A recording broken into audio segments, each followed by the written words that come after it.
Folks, my next guest tonight is a Pulitzer Prize-winning writer who's known for her columns in the New York Times as well as her novels. Her latest is called One True Thing, and it's a real pleasure having her on our show. Please welcome Anna Quindlen.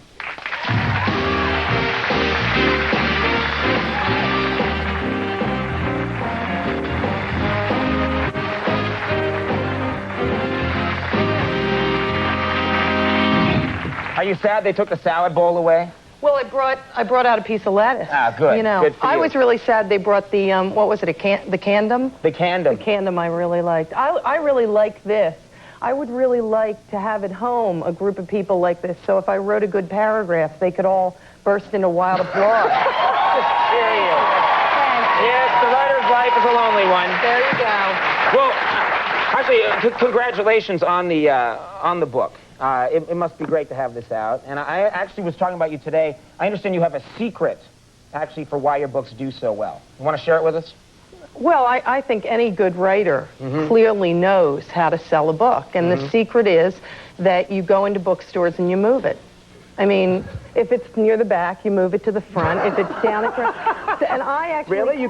Do people really do that? Oh, Seriously? Yeah, every writer I know does it. And I have 3 children, so it's a lot easier for me. You get your kids to do it? Oh, yeah. That is so wrong. No, but one of my You're using your children for evil. One of my children might want to become a writer someday. So they got to know that the important thing is to know how to do define block, move block on Windows, and how to move your book to eye level. Absolutely. You move the book. Oh, yeah. Precious. Move the book. Anne Rice moves all her books. Anne Rice moves her books? Crichton? How do you think Crichton sells so many books? Does Stephen King move books? Stephen King can levitate books. He's like... That's right. Perfect. Beautiful. There you go. That's amazing. I didn't understand that's how it worked. It's very important. It's very important. Now, you mentioned that you work at home. I do. You work at home, and you have kids. Is that difficult? You've got kids running around the house while you're trying to write? Well, they're at school most of the day when I'm writing, so it's not so much of a problem. It was more of a problem when I was doing the column for the Times, because people would call, and my kids would answer the phone, you know, and they'd be like, Mom, it's like some senator. I didn't really get his name. Or one night Christopher came downstairs and said, Mom, some man just called in your office, but I told him you couldn't talk because you were making dinner. And the next day I found out it was Jesse Jackson. And I felt kind of bad, but he was cool about it. That's cool. It makes you more human, actually. Well, yeah, except Christopher didn't care that it was Jesse Jackson. You know, if Charles Barkley called, Christopher would care. He would get you right away. Right. All right. Now, you meant you work at the Times.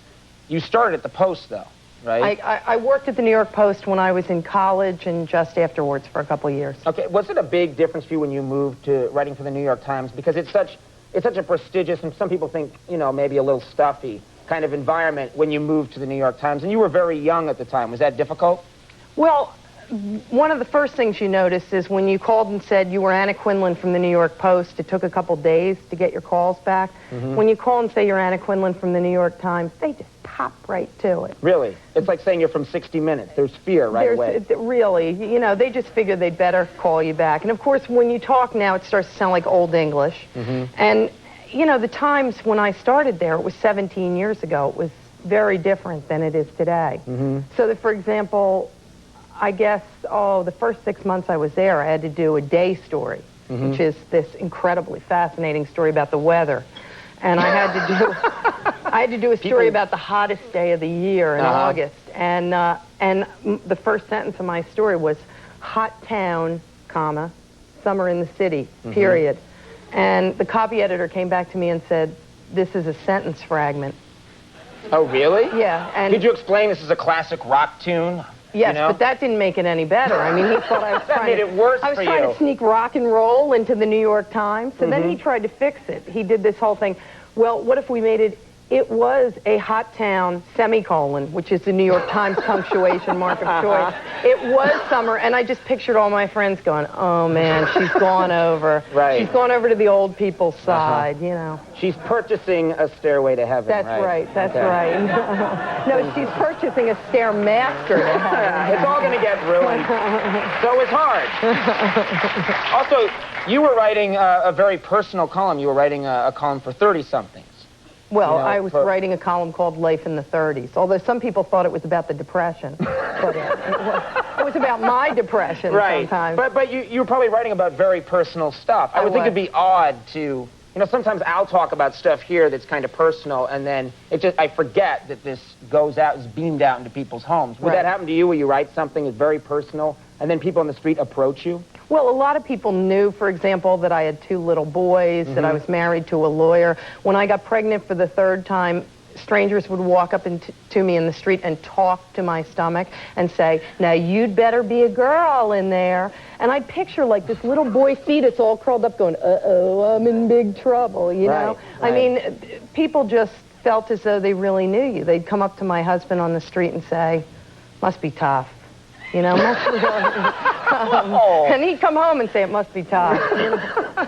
It's also sad. Well, the book is One True Thing. It's out there, and if people see it in the back of the bookstore, move it to the front. Move it. And put it at eye level, please. ladies and gentlemen. That's the least you counting can on do. you. Anna Quindlen, very nice to meet you. Thanks for coming. We'll take a quick break. We'll be right back. Stick around.